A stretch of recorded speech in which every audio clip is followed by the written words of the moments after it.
Let's go. Break it down, put it there, bring it on, step it up, right there. Break it down, put it there. Here we go. Step it up, bring it on. Let's go. Yes, welcome everyone and welcome to this live and online lecture by Studium Generale of the Eindhoven University of Technology. Who is going to win the presidential election? Do we get 4 more years of Donald Trump, or will Democrat Joe Biden win this time? That's what it's all about these days in the United States. But also in the Netherlands, there's a lot of media attention for the elections, and the election result may be the most important ever. Well, we announced that journalist Laila Frank would give a lecture on this topic today, but unfortunately, because of personal circumstances, she had to cancel it at the last minute. But I'm happy to tell that data scientist Paul Verhagen, who is also an expert on US politics, was available and also willing to give a topic today instead of Laila Frank. So I'm very happy with that. Paul, welcome to our show. Hi. Yeah, Thanks hi. for having me. Good to see you. Yeah. You work as a data scientist at the Hague Center for Strategic Studies, and you are very into American politics. You published the book Het Amerikaanse Presidentschap, the American Presidency, together with your father, Frans Verhagen, who is also an expert on American politics and American history. Also, looking at your Twitter account, you are following the elections very closely these days. And I was wondering, why is that? Why are you so interested in this topic? Well, for one, I'm actually an American myself, so I can actually vote. Really? I can vote in California, so I have a vested interest anyway on So you're born the outcome. and raised in America? No, my mom was born in Los Angeles, and I get birthright citizenship. So I spent like 1 or 2 months every year of my life in the States. I never lived there, I never went to school there, but I do have some affinity with the country, and also, as you can tell, an American accent. And other than that, I work as an analyst for geopolitical relations as well at the HCSS. And whether you like it or not, the United States has a huge impact and a huge importance in global affairs. And it's very easy to say, oh, it's across the ocean, doesn't matter to us. There are tangible differences on who will win the election and what it means for Europe as well. So it's just a very important story. Yeah, and that's probably something you're also going to discuss in your topic, in your talk today. You are allowed to vote. Are you also going to vote, or? I already voted, so I could vote by mail. I got my ballot from California like 2 months ago, and I could send it back by fax. Of course, as a millennial, I had to quickly figure out what is a fax and how do you use it. It turns out that there's an app you can use to fax things. So I faxed it back, and it got accepted. Okay, perfect. In this lecture today, you're going to discuss the state of the elections based on the last information, last insights from polling and other data points. For everyone who is watching, if you have a question for Paul during the lecture, you can ask your question in the chat, and we try to answer your question after the lecture of Paul. So for now, please show attention for Paul Verhagen. Paul, the floor is yours. Thank you. Let me start by sharing my presentation right off the bat. Let's see, share. And you should be able to see this, correct? All right. Well, let's get right into it then. So, as Gijs said, I'm a data scientist, and my background is not in political science. My background is in theoretical physics and philosophy. My background is in numbers. So really, the way that I look at the election is looking at a system that's designed in the United States, namely the Electoral College, how the mechanics and the political dynamics of such a system work out, and how you can win that particular system using particular strategies. So essentially, how to game the system. And I'm going to spend the next 20 minutes sort of taking you through the state of the race, how the system works, how the system arguably doesn't work, and what that leads to for the stakes in 2020 and who is likely to win, or at least what it's looking like right now. So let's get right into it. So as I said, how the system works in theory, how it works in practice, and how the system can be broken, arguably. Let's start with the theoretical component of the system. So everything in the United States comes back to the Constitution. And what you really have to remember about the United States is that when it was first founded, it was a bold democracy experiment. No one had ever thought about how to do representative democracy.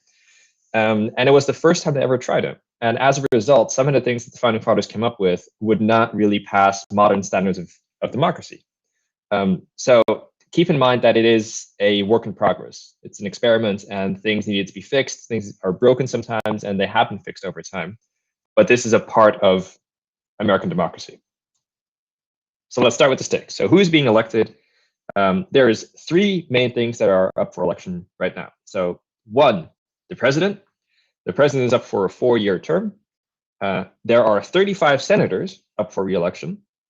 So there are 100 senators in the United States, and those are divided into groups of 33. So a third each 2 years is up for re-election.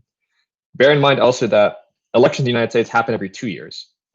Presidential elections only happen every 4 years, so that's when everyone pays attention. But there's also midterms, and there they also elect senators and congressional representatives. Now, the congressional representatives, more commonly known as the House representatives or the House, those are all up for 2-year terms.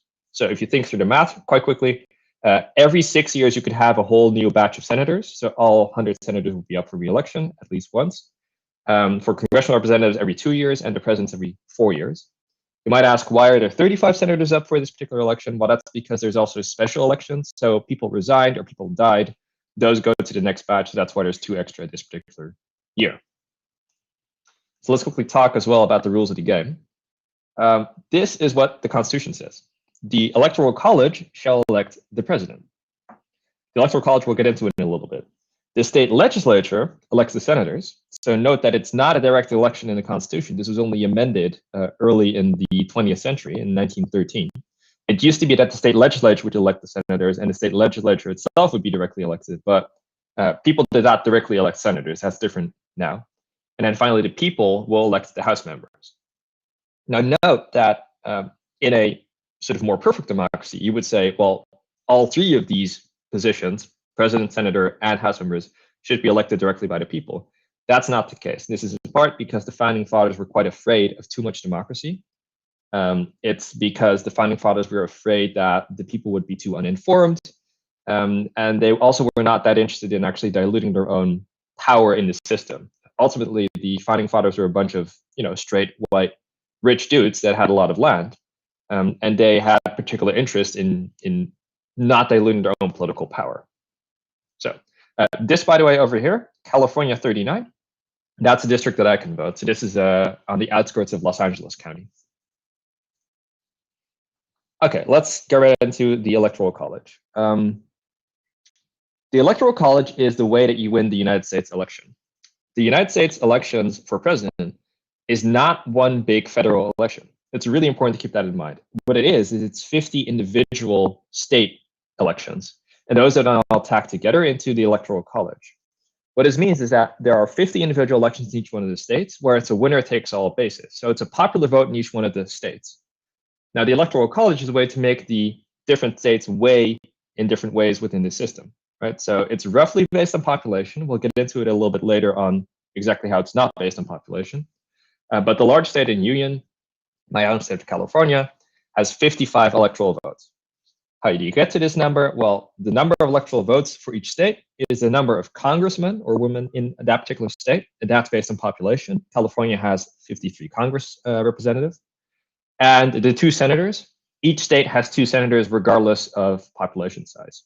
So put those 2 things together, 35 plus 2, 53 plus 2 gets you to 55 electoral votes, the biggest one in the Union. The theoretical minimum for a state is 3.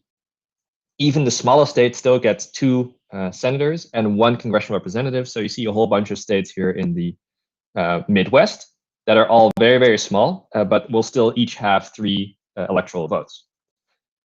The addition to this is that DC, the capital, also has 3 electoral votes, even though it's not a state. Now, in total, there's 538 electoral votes, namely 435 from the House, 100 from the Senate, and then 3 from DC. Half of that plus 1 equals 270, so you need 270 electoral votes to win. Note also that this system almost inherently favors smaller states over larger states, and I'll make that explicit in a little bit as well. So this is how the map looks like when you don't fill it, and this is the famous map from 2007, where Trump won with 306 electoral votes against Hillary Clinton's 232.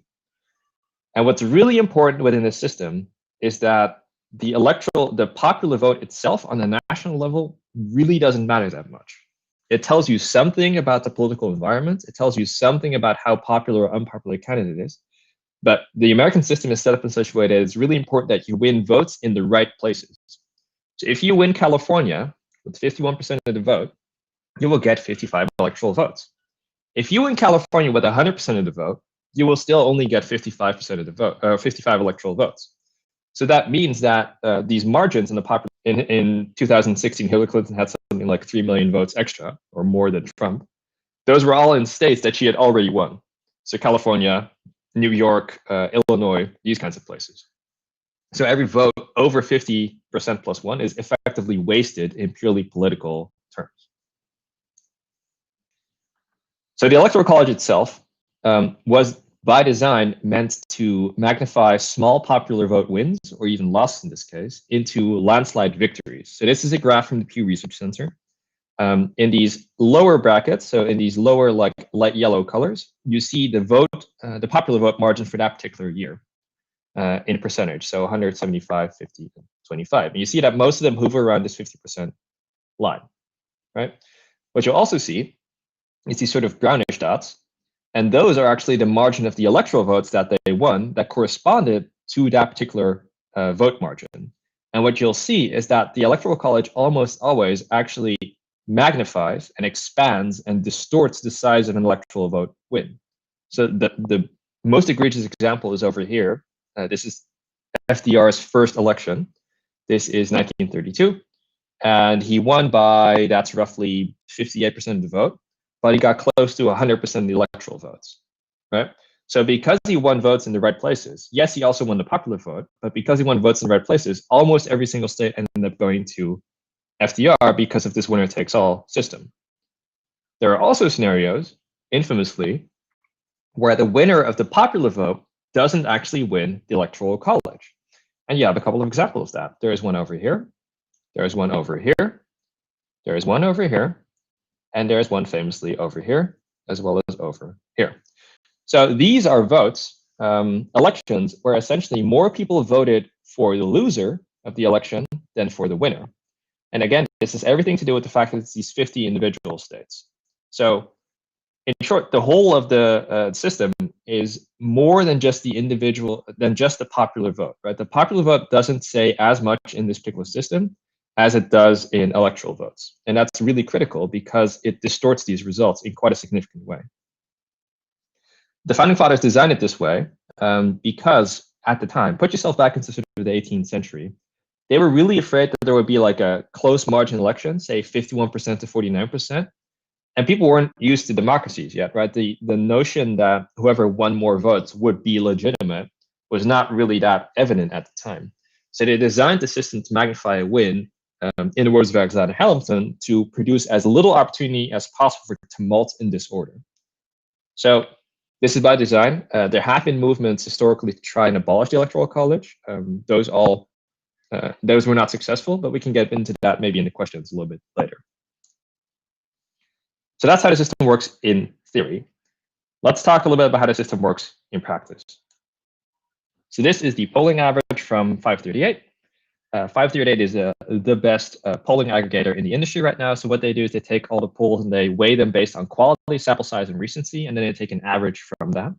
And what you see is in blue, the vote percentage for Biden in the polls, and in red, those for Trump. And in any other election, in any other country really, being up 10% in the popular vote would mean you would win the election. It is only because of the Electoral College that this is not the case in America. Right? If you showed this graph in France or in the Netherlands or in Turkey or in any other democracy, you would say, oh yeah, blue is going to win, easy. It's really a function of this like distortionist effect that where you vote and who votes, that makes this even a remotely close race. So I said earlier that it really matters where you vote. Now let's make that a little bit more explicit. This is the battleground map for 2016, right? And what I've done is I've colored every state if they have more than a 5-point margin in the polls right now, right? So if Biden has more than a 5-point margin in the polls, I color it blue, and the more blue it becomes, the higher the margin is, and vice versa for red. And you'll see that for the vast majority of states in the Union, it's already kind of clear who's going to win, right? All these dark blue states, the coastal states on the west, California, Oregon, and Washington, and all these highly urbanized states over here, New York, etc., those always go blue. If a Democrat loses New York, if a Democrat loses California, then they're getting wiped out on the map everywhere else as well. They don't go here to campaign. It's a foregone conclusion that they're going to win those states. And the same is often true for these smaller rural states, so North Dakota, South Dakota, Wyoming, Idaho, etc. It used to also be the case for Texas, although that's now a little bit of a pinkish color. Really, where the battle is being fought is these 5 states. These are the battleground states. These are states where it's not clear who's going to win based on the polls. No one has a 5 or higher advantage. That means that these are the states where all the money is being dropped on right now. This is where people are absolutely being carpet bombed by political ads. They're being asked to go vote. They're like, everything on TV is now about the election. You'll also note that if you look up here to the left, that Biden's margin is already higher than 270. So he has more than 270 electoral votes based on the polls right now. Then there are needed. So he's at 290, right? So that means that if the polls are even remotely accurate, and even if Trump wins all of these battleground states, he will still lose the election. And it has everything to do with these 3 states at the top, Wisconsin, Michigan, and Pennsylvania. And I'll get back to that in a little bit. But where the battle is being fought tells you a lot about what the state of the race is. If these 3 are or these 5 are the battleground states, that means that Trump is probably losing the election. So let's quickly do a little bit of math. I promise it's the only slide that has math on it. The United States is supposed to be a representative democracy. In practice, this is debatable. So what I took is the largest state in the Union, California, by population, and the smallest state in the Union by population, which is Wyoming, and I compared their relative voting power within the Electoral College, the House, and the Senate, right? So I said earlier that the House representatives are based on population. So the more people you have in your state, the more representatives you get in the House. And if you look at Wyoming over here, we see that Wyoming had a population of about 600,000. That means they have 1 House representative, 2 senators, and because of the Electoral College, they have 3 electoral votes.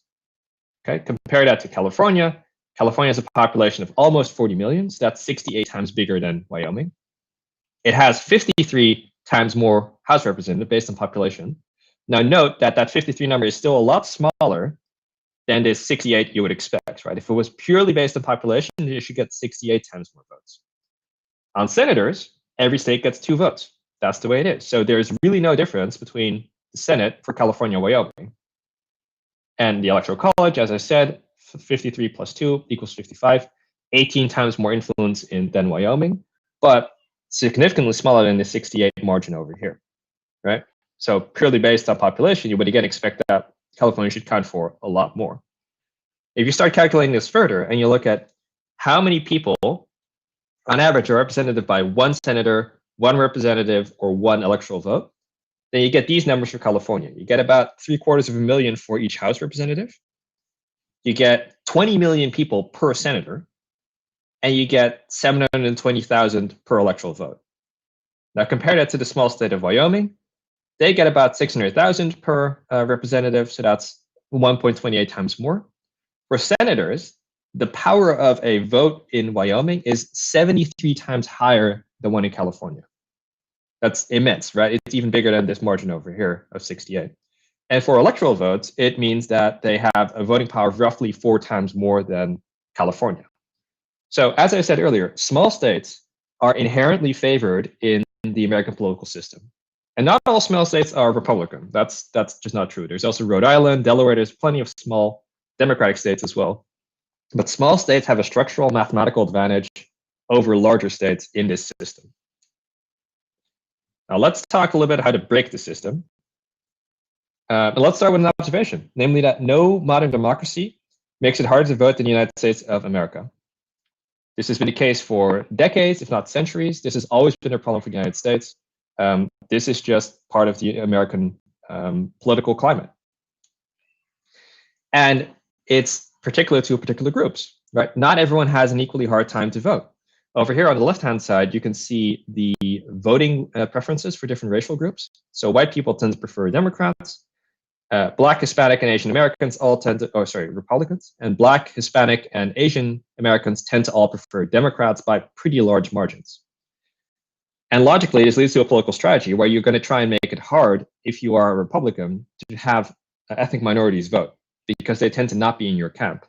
And they're not very subtle about this either. They've said this pretty overtly. This is a quote from a GOP strategist, Paul Weyrich, who said, "I don't want everyone to vote. Our leverage in the election, quite candidly, goes up as the voting populace goes down," which means voter suppression. It means voter suppression on particular groups that tend to lean heavily Democrat. There's also things like gerrymandering. I'll very quickly do this because we don't have a huge amount of time. This is a hypothetical state. It has 60% blue, it has 60% red. You would expect that in this particular state, most people would vote Democrat. Namely, that if you divide them up into equal districts like this, we get 5 blue districts because every district has 60% of the vote being blue as opposed to red. But you can also divide the district up in such a way that you actually distort the voting preference. So not only who votes, but where you vote. And you see this over here, that you can create these smaller districts that have huge margins of Democratic voters, or blue voters in this case. So they're really strongly Democrat, but they weaken every other district around it in terms of their Democratic or blue preference. Right? So these are ways in which you can also sort of further rig the system. Now let's quickly talk about the state of the race. I showed you this map already. There's 2 large strategies for the Democrats that they could do to try and win back the House. Normally, incumbent presidents are really strong. They're really hard to beat, and it almost never happens. There's 2 sets of states that are really important. These are the Rust Belt. These are famously the states that Donald Trump managed to flip on very tight margin in 2016 that led to his victory. These are old labor states. These are where the old automotive industry is. These are where a lot of people worked in sort of labor unions and factories, where a lot of the jobs have dried up. This is the most logical path for Democrats to win, and it's the more conventional path to win. The other set of states is the Sun Belt. So these are states that are trending demographically away from majority white populations. They tend to be a little bit more ethnically diverse. They tend to be a little bit more urbanizing recently. And this is sort of where the future of the Democratic Party is. Now, for now, it looks like the old path, the Rust Belt, is still firmly in Democratic hands as of right now. And that the Sun Belt is trending pretty strongly towards Democrats. And you see that even one of them, Arizona, is even lean Democrat right now. But this is my last slide. The state of the race is also important for the Senate. The Senate is hugely important. I'm not going to get into why right now, but there's a bunch of Senate races that are now toss-ups. These should not normally be toss-ups. These should be reliably Republican states. There is a good chance right now that the Republicans will actually lose the Senate, which would have been pretty hard to imagine only a couple of months ago. And there's a couple of states that we know are going to flip. So that's the ones in light blue. These are all states where the incumbent's going to lose and they're going to change color. So Alabama's going to go Republican again. Colorado, Arizona, and Maine are likely to flip to Democrats. Now, with that, don't look at polls. You should vote. You should always vote. Always go out and vote. Don't get sort of complaints about the polls. Don't get depressed about the polls. It's really important that you do vote. And there should never really be a reason that you don't vote. And with that, I think I've reached my time limit. So I'm going to hand it over back to 𝐿𝐼s. Thank you for listening. And if you have any questions, then I look forward to answering them. Yes, Paul, thank you very much for giving your talk. Very interesting insights you shared with us. I learned a lot already. Well, we have some time for questions, and there are already questions in the chat, so we can have a look. Excellent. Let me turn off my presentation. Yeah, there's a lively discussion also going on in the chat, so that's nice to see. Well, the first one was a bit of a remark. How do you mean that the US is the first republic? The United States was the first democratic experiment. They preceded the French Revolution, right? So there's an argument to be made that there's really 3 large experiments in democracy. That's the American Revolution, the French Revolution, and the Indian democracy. Those are sort of the 3 new bold experiments in democracy. When the founding fathers came together, they tried to depose a king. And the idea that you would not have an emperor or a king or a duke or whatever was not self-evident, right? It was a truly novel idea. The notion of a president didn't exist before then. Okay, I'm not sure if the person who asked the question fully agrees, but it's something to look up maybe. Okay. Can I see the chat somewhere? Because my chat is empty right now. It's in the live stream. Most Okay. questions are in the YouTube chat. Okay. Second one, what's your opinion on the National Popular Vote Interstate Compact? Yeah, what's your opinion? Is it? Do you think it's a fully democratic system? Also looking at the differences you explained in the first part of your talk, and also looking at the difference between Wyoming and California, the aspect of gerrymandering, all those aspects. What's your opinion on that? I mean, it's fairly evident that the Electoral College is not democratic in the sense that it means that one person does not equal one vote, right? Or at the very least, it means that the vote for every individual person doesn't count in the same way. And it's not a surprise that this happened. This was by design. Back in the old days, like when the college was first designed, there were a bunch of slave-holding states, essentially in the South, that were really afraid of the large urban northern states that had larger populations. Now, in part, they had larger populations because slaves weren't counted as people, right? They were counted as animals, effectively. And this caused problems for the electoral vote, right? For a popular vote. So they designed a system inherently that diminished the rights of African Americans, that diminished the rights of large urban states because they were afraid of this control by northern states. There have been movements every now and again to try and abolish the Electoral College. Actually, most recently during the Nixon administration. In 1968, there was a scenario possible where no one would win the election. And this is obviously not a very stable situation. They tried to get it passed through the House and through the Senate. The House agreed with it. The Senate did not agree with it, in part because there were some just overtly and truly racist senators that stopped it because they were afraid of, again, diluting their voting power. There is a political economy argument to be made for the Electoral College, but there's not a democratic argument to be made for Electoral College. It's just a system that distorts the popular vote. Yeah, but do you think it should be changed? In my opinion, you should consider looking at ways to reform the system. Yeah, it would require the majority wins in the end. That seems logical, right? Yeah. Like more people vote for a particular person, then that person should win. That should be fairly evident. And everything that is an argument against that is in some level undemocratic because you're not accepting the premise that one vote should be equal in every possible place. And to me, that's undemocratic. To some other people, apparently not. Yeah. Okay, that's clear. Next questions.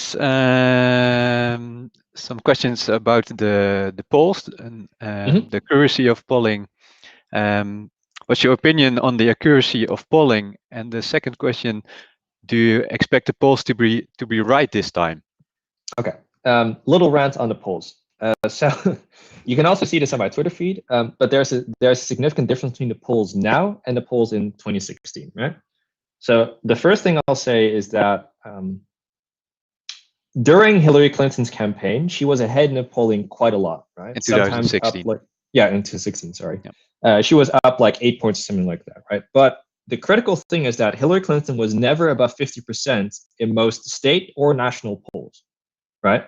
So she was at like 46 or something like that, and Trump was at like whatever, 38. That means that there's still a fairly large chunk of people that were undecided, and there was never an actual strict majority in favor of Clinton. It's much, much harder to convince someone that's already decided to go for Clinton to flip to the other side than an undecided to pull them into your corner. So in 2016, there were about 15% of the electorate was undecided until election day, and those people voted by 2/3 margins for Trump. And that created, in effect, 10-point swing in the polls that led to these really, really narrow victories in places like Pennsylvania, Wisconsin, and Michigan. Biden has been above 50% in the polls since March. And he's now at something like since March of this year. So he's been systematically much more structurally ahead of Trump. There have been very little swings. You saw that those two trend lines were effectively straight lines, except for the very end. So Biden's margin is much bigger, much more stable. He's above 50% in most state and national polls. And his margin is so big, in fact, that it would actually survive a 2016 size polling error, right? That doesn't mean, by the way, that Trump can't win, right? There's different election models, like 538 and such, that have Trump at like 10 or 13%. That's not zero, right?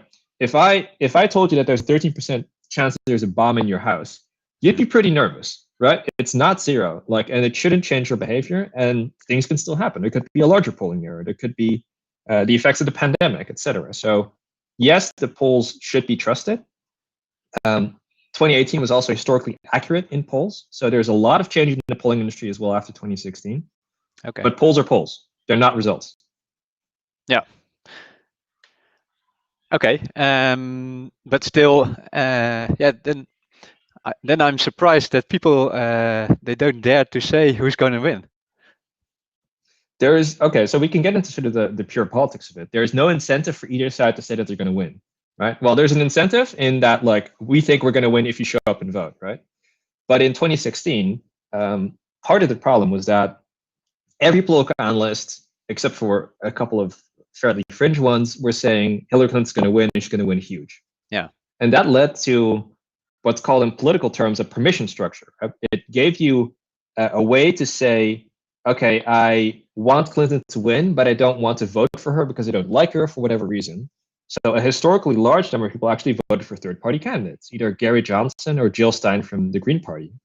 And if you go back on YouTube and you look at the guest that Stephen Colbert had on The Late Show in 2016, you'll see a whole parade of sort of Hollywood types, Viggo Mortensen and these types. They were all saying, I'm a progressive, but I don't like Hillary Clinton, so I'm going to vote for Jill Stein.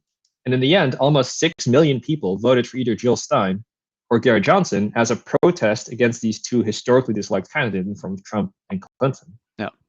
So these kinds of things do have an impact. And the Biden campaign right now, they know they're ahead, but they're really worried about people getting complacent. They're worried about people staying home. They're worried about anything they can do to blow this lead, and they should be worried about it. Okay. There's a related question. What do you think about media bias and the effect it has on the election? In the States or in the Netherlands? In the States, I guess. Okay. That's in the States, you have this issue of super polarized media landscapes, and also scenarios in which sort of no one trusts facts from the other side anymore, right? And those are two big camps. Exactly. Somewhat like the right wing gets sort of their news from Fox News, and the left typically gets it from MSNBC or this sort of stuff, right? And the sort of polarization of the media landscape is one of the biggest problems in US politics, because it means that there is no common narrative anymore going forward. There used to be widely regarded news anchors that would just give you objective news, but we live now in a political environment where sort of facts are political opinions as opposed to objective facts. And the media is guilty to this in some extent because the media, also in the Netherlands, is very afraid of being labeled as biased sometimes, especially in the newspapers. So the New York Times, the Washington Post, the Wall Street Journal, the sort of quality outlets. Yeah. And there's this tendency to sort of legitimize both sides of a debate, right? So they'll be like, okay, we have one professor that says that climate change is happening, and we'll have one person that says that climate change is not happening, and they're going to debate. And that creates this level playing field that doesn't exist in reality, because 97% of the academic world says climate change exists, and there's this one relatively fringe guy that says it doesn't exist. Yeah, it's and fake. I think, exactly. I think in journalistic terms, it's the analogy of if you're in a talk show and guest A says it's raining outside and guest B says it's not raining outside, the job of the journalist, in my view, is to stick your head out the window and figure out if it's raining outside or not, and not to say, well, your opinion is and your opinion that. There are objective facts, and those are often now debated, and that's really problematic. Okay, and do you, when there are debates going on, or when there's discussion, do you see the effect immediately on the polls, or? No. So one of the interesting components for this year is that the polls have been remarkably stable. Really, if you go back to any number of different elections, usually polls move a lot more. Really, the only thing that has moved polls this year has been the first debate, which was not a great debate. It was very sad to watch as an American. That appears to be the only thing that really can significantly move the polls. But this is, again, a hallmark of the American political environment, is polarization. There was a study recently that more people in the United States would now object to their son or daughter marrying someone from the other side of the political spectrum than of a different race. And this is a country that only 60 years ago had segregation, right? Like the idea that Democrats are the enemy for Republicans, or that Republicans are the enemy for Democrats, that these people want to harm the United States, that is a very, very dangerous prospect. And that has led to very, very deep polarization, meaning that you have these entirely split realities, entirely different ideas on what should and shouldn't happen. And that makes it really difficult to come together as a nation. And that also creates these really stable polling lines where 6% of Americans hate Trump and 40% of Americans love Trump. And there's no convincing either one of the other side being right. Okay. Looking at the next questions, what do you think that social media contributes to polarization, and to what extent does this matter for the election? Polarization causes two things. One is that it makes it much easier to create your own media bubble and to never be confronted with any facts that you might not like. So it's super easy on social media to live in your progressive, woke, vegan, hippie bubble and never have to look at anything conservative, right? That's the way that the algorithms kind of work. And in the same token, you can live in this like redneck, God-fearing, America, fuck yeah, gun-toting kind of environment.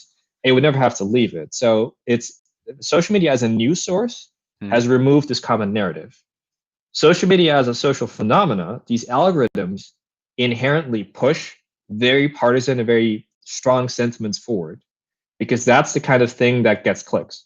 And you'll see this as well. If you start putting things on Twitter, very strong opinions will often get more likes, retweets, and upvotes than a careful, nuanced debate on both sides.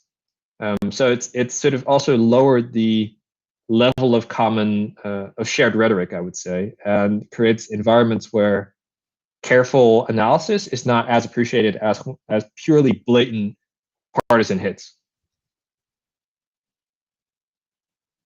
Okay, thank you for explaining that. Also looking at the time, I think we have time for 2 more questions. You talked about voter suppression. Do you think Trump's call to check the polls by armed militias will influence the outcome of the elections? It could. Is it harmful? So when the civil rights era legislation was passed in the 60s, when African Americans were given the right to vote, there were laws put in place against the southern states, in particular, the former Confederate states, on how to run their own elections, because they were using a lot of racist ways to sort of keep people out from voting. So things like poll taxes, right? So you'd have to pay to be able to vote, which is unconstitutional. There's a famous story of a black woman in Alabama going to the polls and being asked essentially a knowledge question. Before she could vote, the poll worker asked her, how many district judges are there in Alabama? And she didn't know, right? So she wasn't allowed to vote. The year after, she came back and she was asked the same question, how many district judges are there in Alabama? She said 28. That's correct. Can you name every single one of them? And she didn't know, so she couldn't vote. So these states were explicitly barred from being able to set their own rules around elections, which again, it's a state election, right? So they do this. It had to be checked by the federal government. In 2013, the Supreme Court threw out this particular law, and they said it wasn't necessary anymore to enforce the Voting Rights Act. So now you see a lot of states passing laws that are ostensibly about sort of election integrity, but are designed to limit the ability of especially minorities that often vote Democratic to vote. And you've seen the lines in Georgia, you've seen the lines in Houston, in Texas. You see how difficult it is for particular groups to vote. That will definitely have an impact on the election. Whether or not it will swing it, I don't know. We'll have to see. But it's blatantly undemocratic on its face, and it's a form of voter suppression. It shouldn't be the case. Yeah, it's a very bad situation. Yeah. Trump has said he will not accept the results if he loses. Does the Supreme Court decide in that case? And what does the nomination of 𝐬𝐜𝐞𝐢𝐤 Barrett mean for this election? True. Okay, so for the Dutch readers, I wrote a column on this. Maybe you can keep your answers short, because otherwise we run out of time. In the case of a contested election, the Supreme Court decides the legal side of it, right? If Trump decides to not leave, it's very clear from a constitutional perspective what happens. Namely, on the 20th of January at 12 o'clock in the afternoon, there's a new president. So from a legal perspective, it's kind of clear what happens. From a political perspective, from a social perspective, it's not clear. Because you really do get on the path of like civil war levels of disagreement about what is and is not legitimate. And that's truly, truly worrying. That should not, that's something we need to steer away from. Yeah, but at first the legal aspect counts.